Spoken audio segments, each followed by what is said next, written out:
Jadi kedokteran konvensional ini tujuan akhirnya adalah memberikan obat. Kalau sudah mendiagnosa, tujuan akhirnya adalah obat dan resep dan penanganan penyakit. Atau bukan obat saja, tujuan akhirnya misalnya operasi dan segala yang mengikutinya. Makanya saya senang ada program seperti begini, kita bisa mempromosikan program ini. Karena kenapa? Di Indonesia sangat dibutuhkan justru intervensi seperti begini. Dan ini sangat berguna sekali, bahkan bagi BPJS ini sangat berguna sekali. Ini adalah bidang kedokteran yang bergerak di bidang pencegahan dan penanganan secara primary care ya.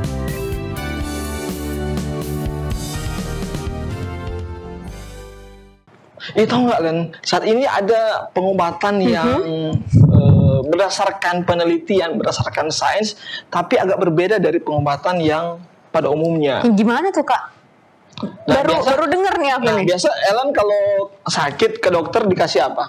Dikasih obat. Nah, dikasih obat. Nah, ini kalau ke dokter dikasih justru bagaimana dengan gaya hidup sehatnya.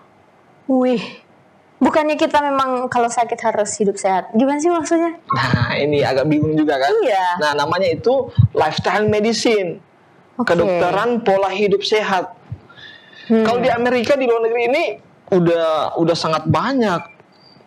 Di Indonesia belum ada nih? Di Indonesia masih hal yang baru. Dan kita ini akan berdiskusi dengan dokter yang mempraktekkan pola hidup, mempraktekkan pengobatan lifestyle medicine ini. Oke.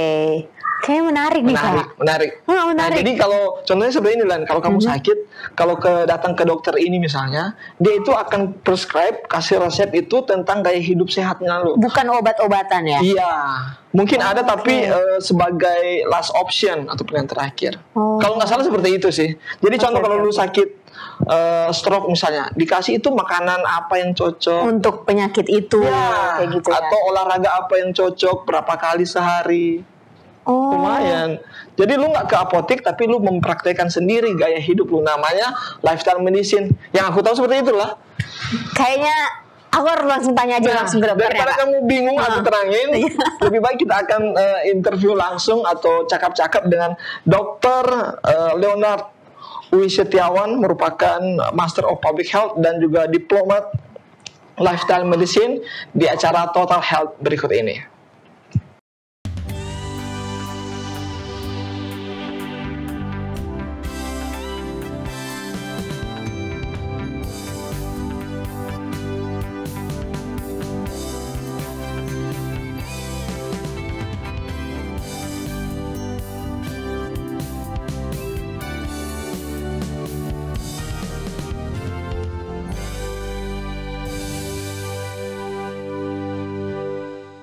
Kita masih dalam program Total Health, hidup sehat pilihan Anda.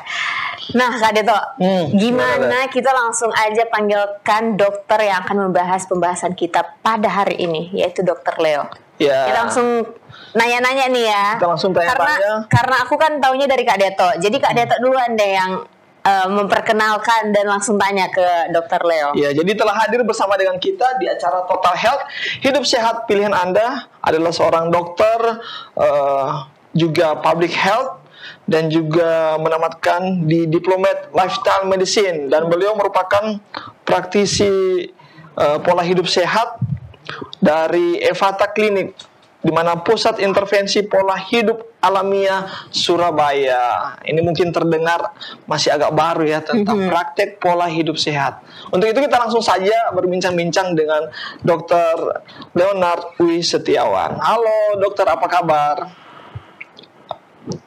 Halo Leo. Ya. Baik sekali.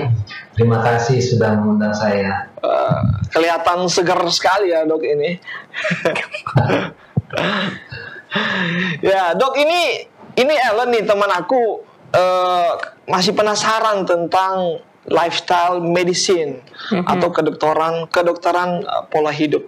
Nah, mungkin dokter bisa jelasin juga sekaligus mungkin masyarakat atau orang-orang juga bisa biar tahu dan apa yang membedakan dengan praktek kedokteran yang lain gitu. Ya. Oke, terima kasih Daryl, terima kasih Ellen atas waktunya ya di Total Health ini. Jadi ya kita seperti tadi Ellen bertanya apa itu lifestyle medicine. Nah, lifestyle medicine, banyak orang di luar sana selalu bertanya, mempunyai pengertian sendiri tentang pola hidup sehat ya. Dan tentunya kalau kita bicara mengenai pola hidup sehat, kita berbicara mengenai semua aspek kondisi kesehatan seseorang. Tidak hanya soal makanan, tapi juga kebiasaan orang itu, bagaimana dia berolahraga, bagaimana dia menjalani gaya hidup. Nah, yang membedakan pola hidup sehat yang biasa kita dengar dengan lifestyle medicine ini, ada perbedaan yang mencolok. Nah, saya akan bagikan sore ini biar kita bisa lebih mengerti ya. Nah, lifestyle medicine ini menurut definisi ya, kalau ini kenapa berbeda yang lain? Karena lifestyle medicine atau kedokteran pola hidup ini penggunaannya itu sudah melalui bukti penelitian. Jadi ada penelitian, kalau penelitian yang dilakukan di dunia kedokteran namanya yang gold standard untuk evidence based medicine. Jadi bukti medis sebelum dipakai dalam praktek klinis itu harus melalui random trial case, RTC ya. Itu penelitian yang mempunyai kontrol dan mempunyai tesnya. Jadi dibandingkan hasilnya dengan ribuan orang. Dan ini sudah melewati random case trial, jadi berbasis penelitian. Nah, apa gunanya? Untuk mencegah, mengobati, dan menyembuhkan penyakit kronis. Dan menggunakan seperti tadi katakannya, modalitas yang non-obat. Nah, kenapa lifestyle medicine ini sangat berarti ya? Karena ini sangat efektif. Contohnya, baru-baru ini Dean Ornish ya di Amerika, Dean Ornish dan kawan-kawan meneliti kemungkinan apa akan terjadi pada orang yang sudah merubah dan menjaga pola hidup selama 5 tahun. Jadi menghidupkan pola hidup sehat menurut lifestyle medicine yang sudah dibuktikan secara medis ini selama 5 tahun. Nah, perubahan pola hidup sehat yang diperhatikan ini ada hubungannya dengan penelitian terhadap jantung koroner. Jadi orang-orang ini sudah kena penyakit jantung koroner, kemudian mereka beradaptasi terhadap pola hidup sehat yang diajarkan oleh lifestyle medicine dan menghidupkan selama 5 tahun. Nah, apa terjadi setelah 5 tahun? Itu penelitian mereka, fokus mereka kepada jantung koroner. Dan hasilnya adalah luar biasa karena tanpa obat penurun lemak ya, cuma berolahraga aerobik, pengaturan stres, berhenti merokok, dan ada dukungan psikologi, dan makan makanan nabati utuh alami. Pada akhir daripada penelitian ini, didapati bahwa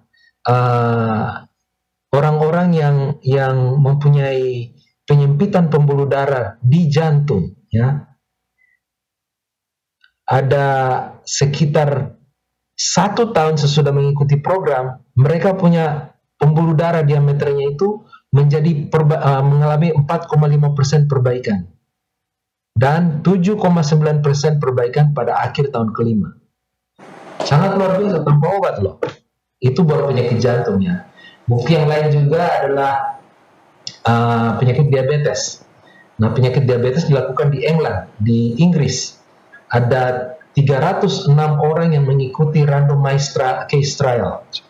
Dan mereka semua ini sudah terdiagnosa diabetes, sudah paling tidak 3 tahun minimal.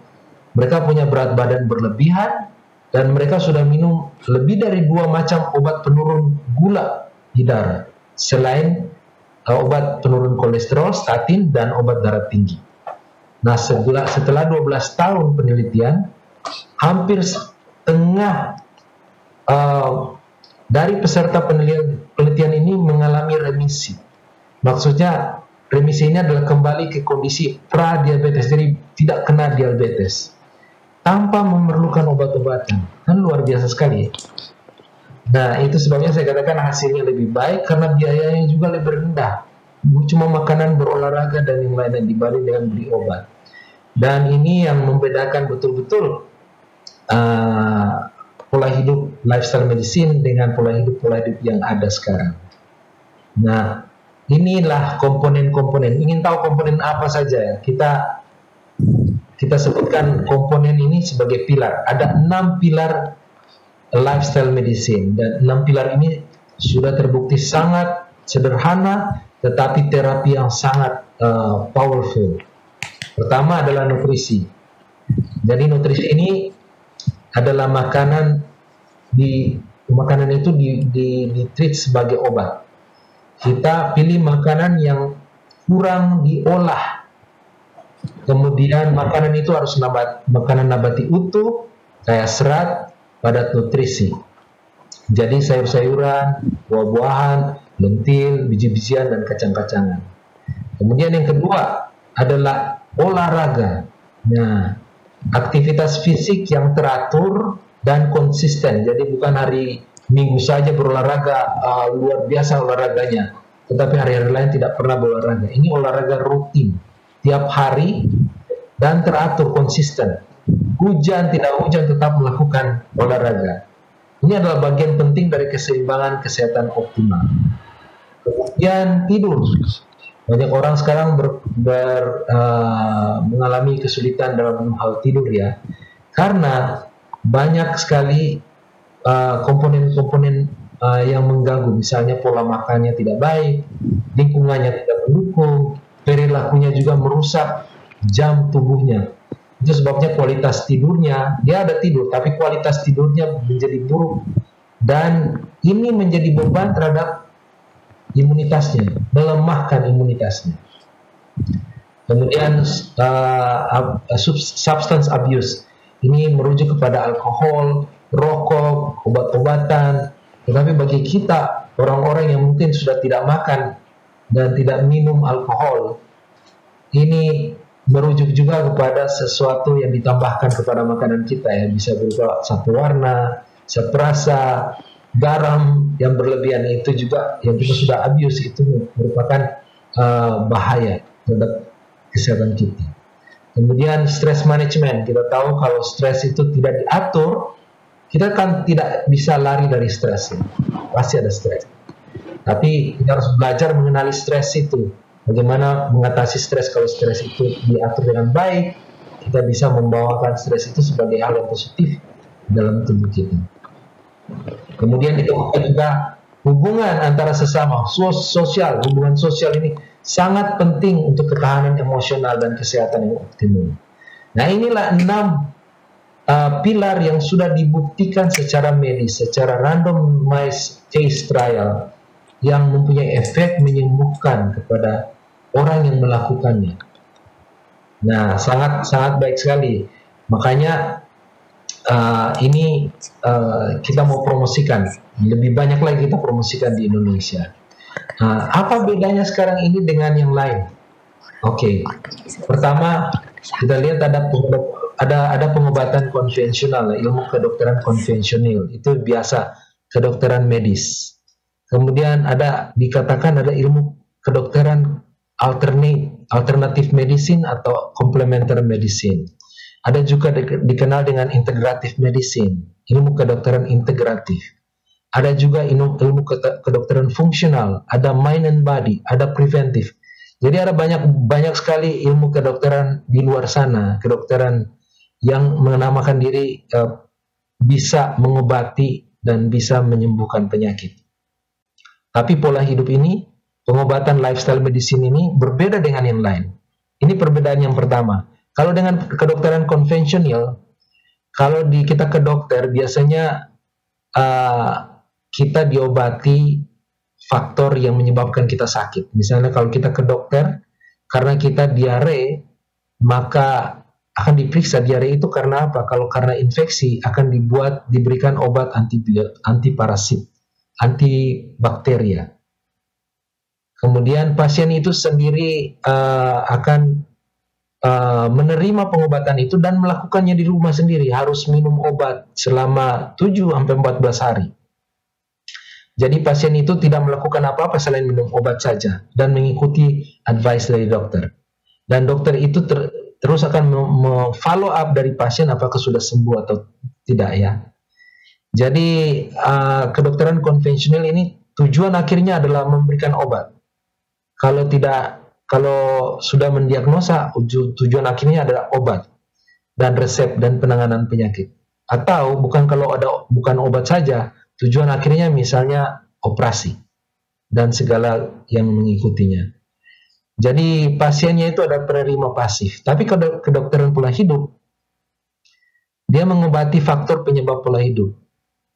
Jadi kalau kita lihat orang itu sakit, bukan kita lihat hanya faktor risikonya, tapi pola hidupnya apa yang mempunyai potensi memperberat gejala yang dihadapi. Faktor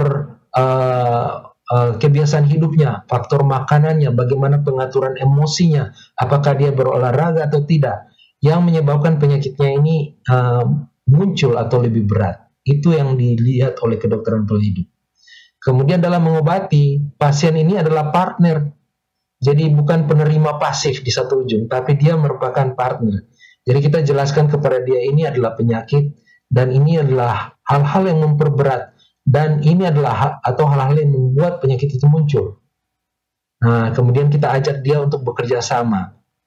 Dan pasien ini diharapkan melakukan perubahan dirinya, perubahan pola hidup, melakukan transisi. Dan ini adalah pengobatan jangka panjang, bukan cuma 7 hari, 14 hari, sudah lihat hasilnya. Belum. Ini harus paling minim adalah 3 bulan, kita bisa melihat perubahannya. Nah, tanggung jawab pengobatan itu terletak pada pasien. Kalau dia mau sukses, dia harus lakukan. Lebih tinggi komitmennya, lebih kuat drive-nya untuk melakukan perubahan, lebih baik hasilnya yang akan dicapai. Dan kedokteran pola hidup itu tidak mengeluarkan obat. Obat diperlukan, tapi ini adalah sebagai tambahan pada perubahan pola hidup dengan tujuan akhir, tidak meminum obat nantinya. Kalau semuanya bisa normal. Itu perbedaan dengan lifestyle dengan konvensional. Kalau dengan kedokteran alternate atau komplementer, ini sama, pasien penerima pasif, dan ini mereka menggabungkan pengobatan konvensional yaitu dengan obat dan pengobatan alternatif. Jadi kalau ada pasien berhadapan dengan dokter, kemudian dia ada kanker, ya. Dia mempunyai kanker. Jadi pada saat dia menghadapi dokter dan diperhadapkan dengan pengobatan konvensional, ada penelitian di Indonesia menyatakan 90% dari pasien itu menambahkan obat-obat yang diterima di rumah sakit dengan obat-obat alternatif lainnya yang diterima di luar rumah sakit. Jadi ada daun inilah, daun itulah yang diminum, atau minuman ini, minuman B, minuman C yang diminum untuk mencapai kesehatannya menurutnya. Menurut pasien. Jadi digabungkan. Jadi seperti demikian penggabungan daripada pengobatan pola hidup, perbedaannya dengan kedokteran alternate dan komplementer. Terima kasih dok, udah menjelaskan sedikit banyaknya tentang ini ya, pola hidup sehat lifestyle. Nanti kita akan lanjut lagi dok, tentunya kita masih penasaran nih bagaimana ilmu kedokteran berintegrasi dengan lifestyle medicine ini. Dan tadi juga kita sudah lihat ya di awal bahwa luar biasa orang berdasarkan penelitian selama 1 tahun berubah gaya hidup, kayak penyakit jantung, diabetes itu bisa tertangani tanpa obat, hanya dengan gaya hidup sehat. Benar. Nah, kita akan kembali lagi nih Kak Deto ke tanya-tanya selanjutnya nih, dan mengetahui tentang materi tentang hari ini. Tapi setelah yang satu ini, tetap bersama dengan kami dalam program Total Health, Hidup Sehat Pilihan Anda.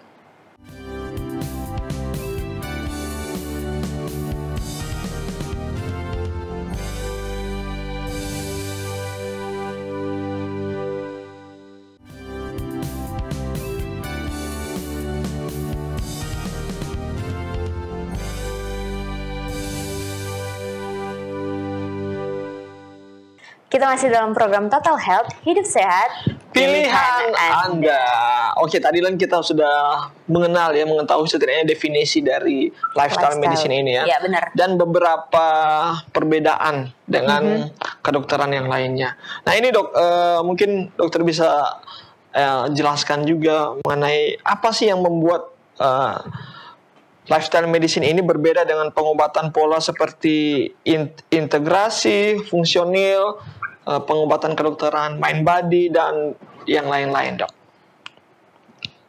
Hai, terima kasih Deto, terima kasih Eden. Jadi ya kalau pengobatan perbedaannya dengan kedokteran integrasi, kalau integrasi itu dia menggabungkan ya pengobatan komplementer, pengobatan alternatif dan konvensional.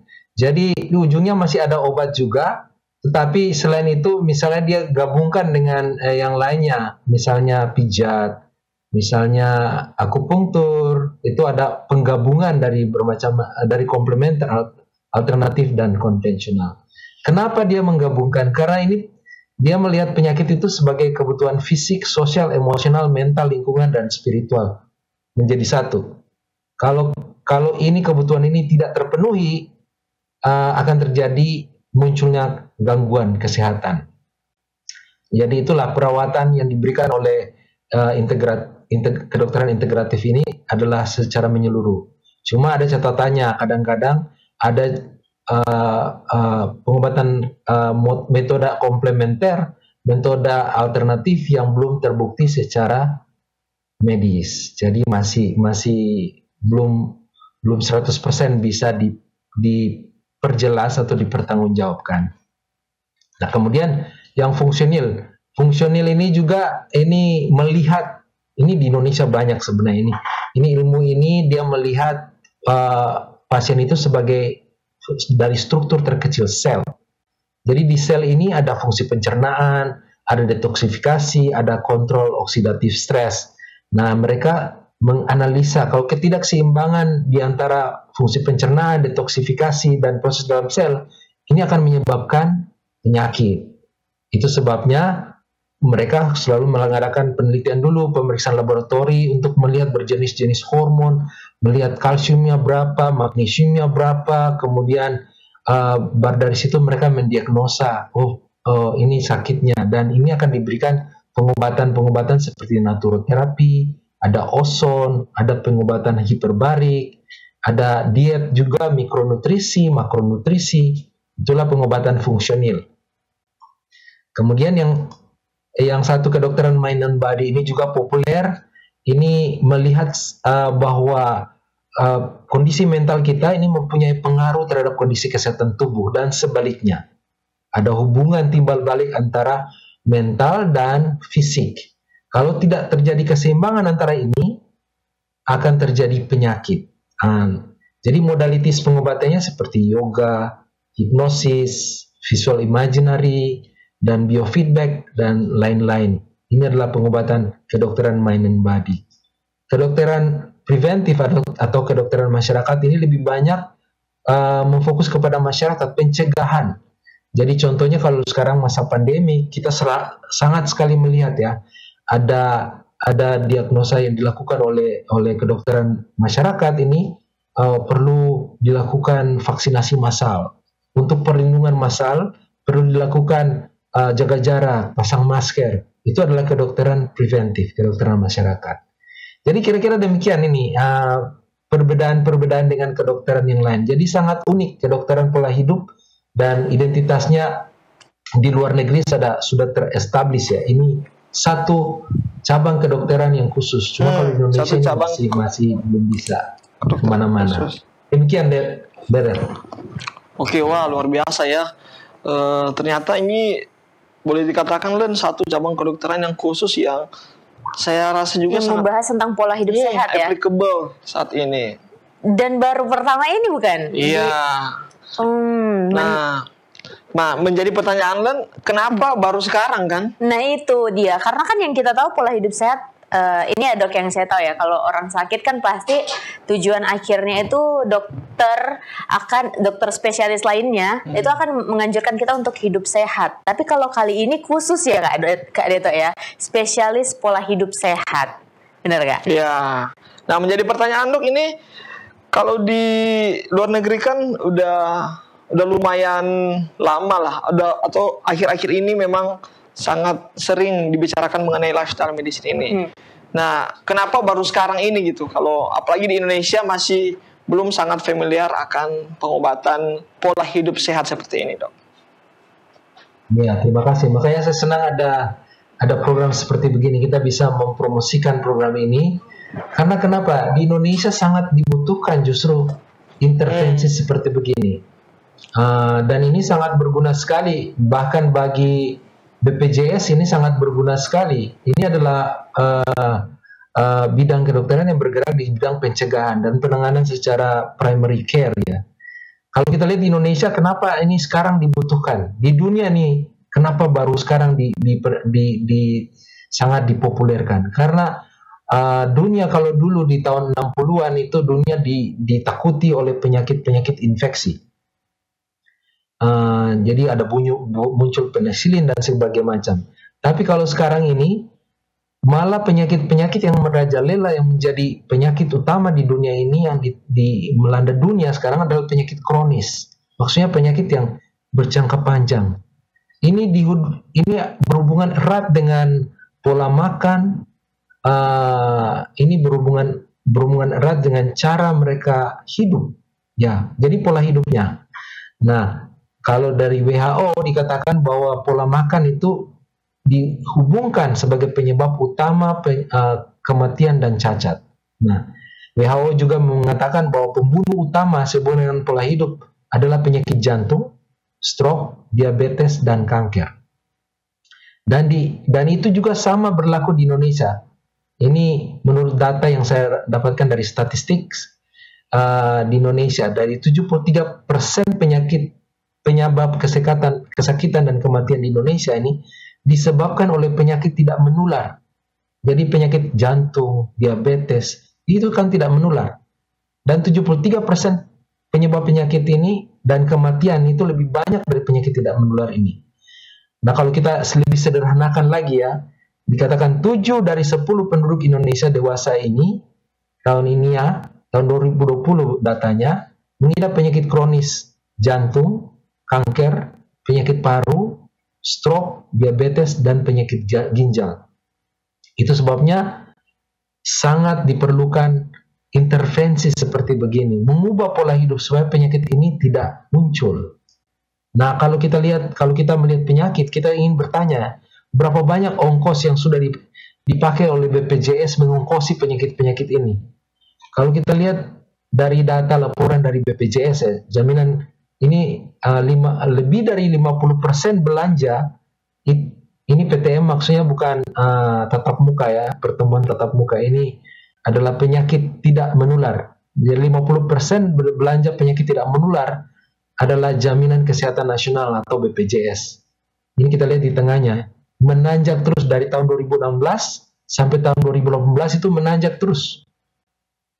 Jadi ini menunjukkan bahwa di Indonesia sendiri kita mengalami masalah dengan penyakit tidak menular. Itu sebabnya sangat dibutuhkanlah intervensi pola hidup yang sudah terbukti oleh medis ini, terbukti di negara-negara tetangga kita, di Malaysia, di Singapura, di Filipina, bahkan di seluruh dunia.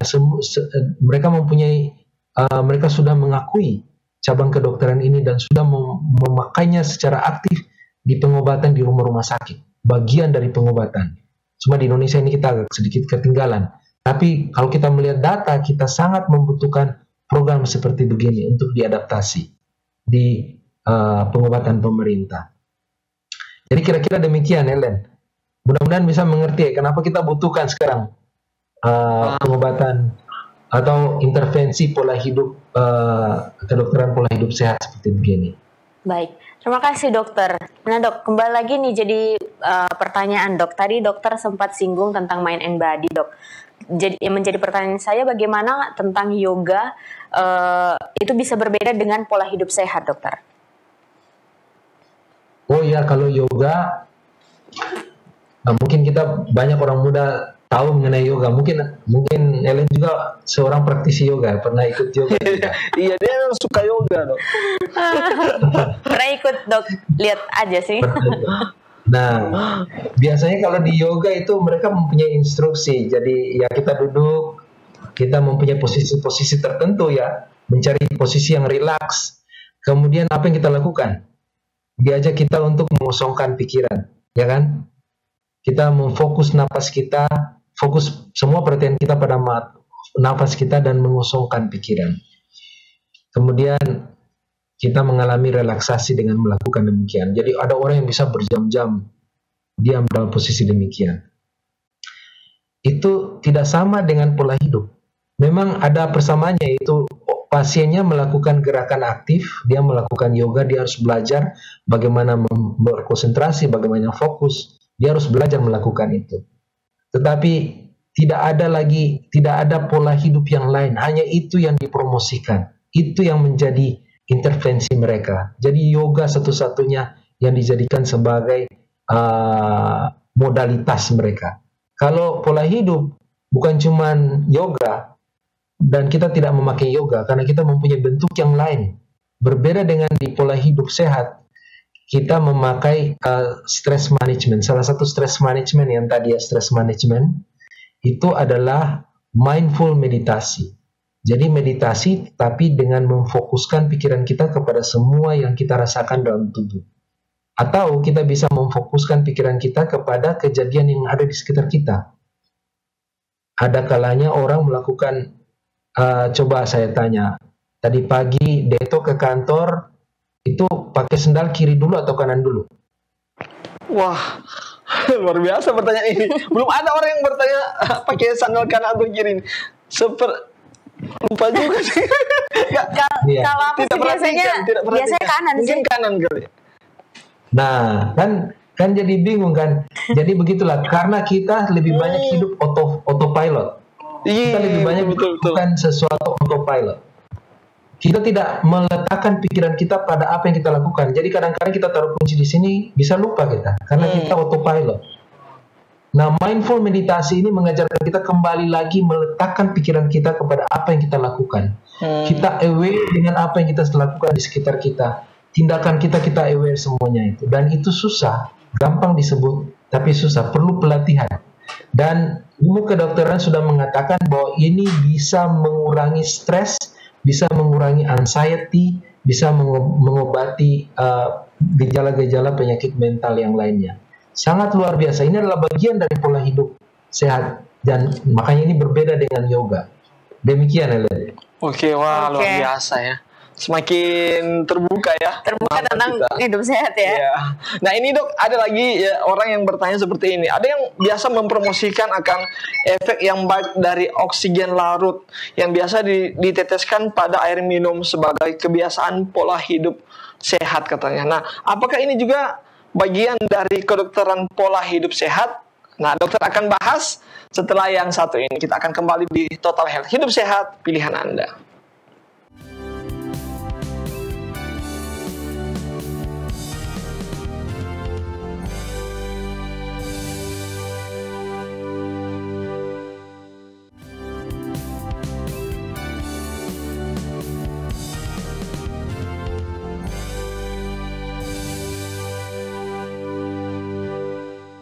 Kita masih dalam program Total Health, hidup sehat, pilihan Anda. Nah, Len, tadi kan ada pertanyaan. Nah, aku mau tanyakan lagi nih. Jadi bagaimana dok efek dari oksigen larut yang diteteskan di air minum? Apakah ini termasuk pengobatan gaya hidup sehat atau pengobatan lifestyle medicine, dok? Terima kasih Deto, itu sangat baik pertanyaannya, karena sekarang banyak, bukan cuma oksigen yang larut dalam air ya, yang diteteskan ke minuman bisa menjadi mengobati katanya. Bahkan banyak juga yang ditambah-tambahkan kepada makanan kita yang katanya ini bagus untuk kesehatan. Jadi saya tidak mau menjelek-jelekan yang sudah ada, tetapi kita harus waspada bahwa ini bukan, kita bisa memilah-milah bahwa ini bukan pengobatan atau bukan pola hidup kedokteran yang pola hidup yang diperkenalkan sore ini ya. Lifestyle medicine itu adalah sebenarnya functional medicine. Mereka memberikan mikronutrien yang ditambahkan untuk mengobati ketidakseimbangan pada sel.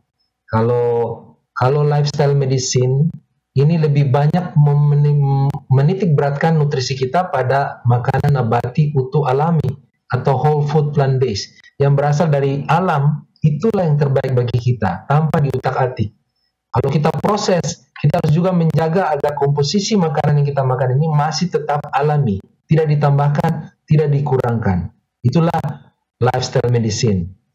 Kalau dia sudah menambahkan satu, itu sudah bukan lifestyle medicine. Ya, kira-kira demikian, Beto. Whole food plant-based diet dan juga lebih ke 6 pilar ya. Jadi melihat lebih ke banyak aspek dari holistic approach. Nah, oke dok, ini kita jadi ada muncul pertanyaan. Jadi sebenarnya kalau dari segi yang kita pelajari ini, sebenarnya ada nggak sih dok pengobatan yang alamiah juga yang berdasarkan dari Tuhan gitu dok? Mungkin dokter ingin berikan komentar. Yes, bagus sekali pertanyaannya. Memang ada sebenarnya tulisan dari seorang penulis rohani, ya, bukan rohani saja. Dia penulis segala macam aspek dari kehidupan kita yang luar biasa. Dia hidup pada tahun 1890-an itu. Dia menuliskan buku Ministry of Health atau Kebahagiaan Sejati yang sudah diterjemahkan ke dalam bahasa Indonesia ya. Di dalam satu tulisan yang saya ambil di sini adalah mengatakan bahwa udara murni, sinar matahari, pengendalian diri, istirahat, olahraga, diet yang benar, penggunaan air, percaya pada kekuatan ilahi. Ini adalah solusi yang benar. Itu menurut tulisan daripada Ellen G. White ini. Nah, dari tulisannya ini dikembangkan suatu akronim namanya New Start. Jadi kalau kita lihat di New Start ini ada N. Itu semua berhubungan dengan tadi yang dituliskan di paragraf pertama. Nah, saya mau tanya ini, Ellen, kira-kira dari 6 pilar yang didiskusikan tadi di awal itu ya, yang sudah dibuktikan secara medis, kira-kira ada di sini nggak? Nah, coba kita lihat, Len. Ada nggak, Len? Tadi kan 6 pilar itu ada nutrisi, exercise, sleep, substance abuse, stress management, dan healthy relationship. Ada nggak di New Start, Len? Ada dong, Kak. Nah, apa aja yang ada tuh, Len? Ada nutrisi, ada olahraga, ada rest kan? Ada rest. Stress management itu di Trust in Divine Power itu kan, di T kan. Ya hampir semua ada deh, Kak. Wah, luar biasa. Ada semua. Ada katanya, Dok. Gimana nih? Nah, satu demi satu, makanya saya senang dengan tulisan daripada di buku Ministry of Healing ini, karena satu demi satu dari tulisan yang dituliskan dulu itu mulai dibuktikan secara ilmiah, terbukti secara ilmiah. Wow. Dan jutaan orang sudah merasakan manfaatnya ya. Pola hidup ini sudah dan diadopsi oleh banyak orang di dunia. Bayangkan, ada 8 komponen di sini, 6 diantaranya, bahkan kalau kita melihat bukan cuma 6, itu sudah mencakup yang lain, sudah terbukti secara ilmiah. Nah, yang menarik di sini adalah tulisan ini, kalau dari golongan Advent ini mempercayai bahwa ini tulisan ini diilhami oleh Tuhan. Nah, saudara, itu teman-teman, makanya Ellen, kita tidak perlu diyakinkan dulu bahwa penelitian akan terang yang kita sudah punya ya melalui tulisan Ellen G. White ini, melalui bukunya itu. Ada terang yang sudah diberikan, kita harus yakin ya, jangan tunggu dulu, perlu dibuktikan dulu secara medis. Ya. Sangat benar sekali ya. Ini ada juga lanjutan dari tulisan tadi ya. Jadi saya cuma ingin share saja. Jadi obat Tuhan itu adalah agen yang sederhana, tidak membebani, melemahkan sistem tubuh. Jadi katanya di sini juga obat-obatan kayak begini itu sudah ketinggalan zaman karena penggunanya membutuhkan upaya terampil. Ada orang yang sakit perlu berusaha. Sekarang kan orang mau shortcut ya, tidak mau susah-susah. Tapi dengan ini dia harus melakukan sesuatu, dan ini sudah ketinggalan zaman gara-gara itu. Tapi justru sekarang dunia kedokteran membuktikan bahwa ini adalah yang menjanjikan pengobatannya. Kira-kira demikian ya, Dok. Baik, Oke, terima wah. kasih dok. Itu tadi ada aku garis bawahi nih kak, yang dokter bilang tadi yang menarik bahwa kata dokter segala sesuatu yang dari alam adalah yang terbaik dan itu berasal dari alam. Ya, dan memang dibuktikan oleh lifestyle medicine ini. Kalau kita lihat lifestyle medicine itu adalah semua alamiah. Alami, Alam dari tidak makanan, ditambah dan tidak dikurangi ya. Iya, benar sekali Nan.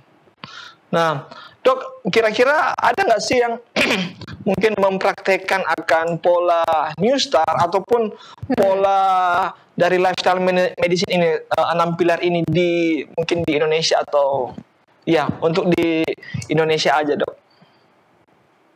Ya, ya sebenarnya yang ditulis oleh Ellen G. White ini di bukunya Ministry of Healing ini sudah dipercaya oleh satu dokter dulu, sangat yakin sekali. Nah, makanya dia mendirikan satu rumah sakit, namanya Battle Creek Rumah Sakit, Dr. John Harvey Kellogg.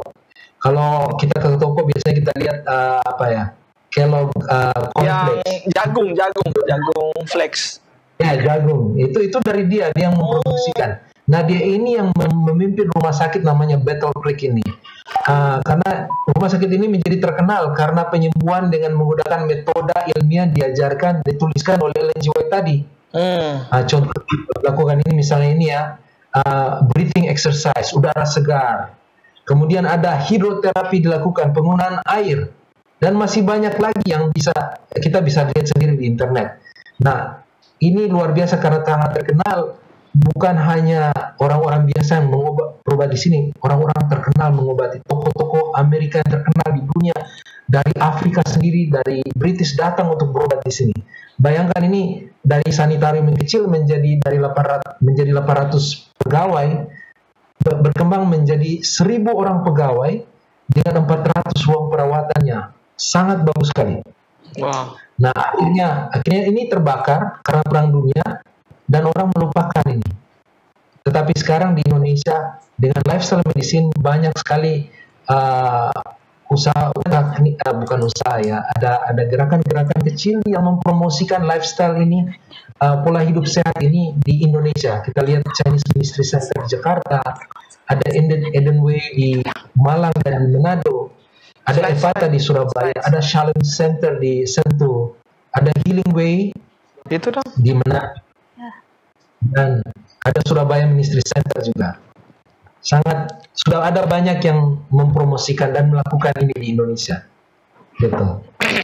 Oke, wah luar biasa sekali ya. Dan memang mungkin ini adalah pengobatan yang menurut saya ya, Len, yang paling dibutuhkan di saat ini itu dalam keadaan zaman sekarang ini ya. Iya, zaman sekarang ini. Bahkan kalau boleh dikatakan juga dok, penyakit sama seperti penyakit infeksi juga beberapa bisa ya dok untuk mempraktekkan akan pola hidup lifestyle ini, New Star ataupun 6 pilar dari lifestyle medicine. Oke dok, ini sayang sekali waktu sangat terbatas. Nanti ke depan mungkin kita akan membahas lagi panjang lebar tentang lifestyle medicine ini. Tapi untuk saat ini mungkin dokter bisa memberikan kesimpulan ataupun closing statement tentang pembahasan kita pada saat ini. Dipersilakan dok. Oke, jadi sebenarnya saya bangga juga karena saya juga adalah orang Advent ya. Saya bangga karena institusi yang saya berada, gereja ini mempunyai kabar yang sangat benar, sangat betul dan sudah terbukti secara medis dan sudah terlihat di lapangan hasilnya. Nah, sebenarnya tujuan daripada Tuhan kepada orang-orang yang dipilih diberikan informasi kebenaran ini untuk menjadikan mereka sebagai contoh. Nah, dalam 1 Petrus 2:9 dikatakan, tetapi kamulah bangsa yang terpilih, imamat yang rajani, bangsa yang kudus, umat kepunyaan Allah sendiri, supaya kamu memberitakan perbuatan-perbuatan yang besar dari Dia yang telah memanggil kamu keluar dari kegelapan kepada terang yang ajaib. Dia mau menjadikan kita sebagai umatnya. Dia mau memberitakan kalau kita lakukan ini, kita bisa sembuh dan kita keluar dari ketidaktahuan kita, dari kegelapan kita kepada kebenaran yang Tuhan mau berikan kepada kita, bahwa hidup itu kita harus mengambil alih kendali dengan melakukan apa yang sudah diajarkan oleh Tuhan, ditinggalkan kepada kita. Harus mengikuti pola hidup yang diajarkan untuk menikmati pola hidup yang sehat supaya menjadi model kepada orang lain, menjadi contoh kepada orang lain. Kira-kira demikian, Deto. Terima kasih. Banyak dokter untuk materi yang dibagikan pada saat ini yang tentunya sangat berguna untuk kita ya. Karena ini adalah topik yang baru pertama kali ya kita dengar. Buktinya Ellen aja baru tahu nih ternyata ada lifestyle medicine ya, ada kedokteran yang praktik khusus tentang gaya hidup sehat ini. Dan semoga nanti Dokter Leo bisa kembali lagi menemani kita Kak Deto dalam program Total Health dengan topik-topik yang menarik tentunya ya. Amin. Dan semoga dokter selalu sehat dan diberkati dalam tugas dan pelayanan. Amin. Nah, Kak Deto, kita harus mengingatkan kepada para pemirsa nih. Kan karena masih baru, mungkin ada nih pemirsa baru nih menonton tayangan kita. Di mana mereka bisa menyaksikan program-program kesehatan lainnya nih. Nah, tentunya banyak sekali topik-topik kesehatan yang telah dibahas di acara Total Health ini. Anda bisa saksikan tentunya hanya di Hope Channel Indonesia, di YouTube. Bisa di YouTube maupun di Facebook. Bisa juga langsung cari aja Total Health. Yes. Nah, di situ banyak sekali topik-topik yang membahas tentang kesehatan dan kita membahas kesehatan ini secara holistik. Tetaplah bersama kami dalam program Total Health. Hidup sehat, pilihan Anda.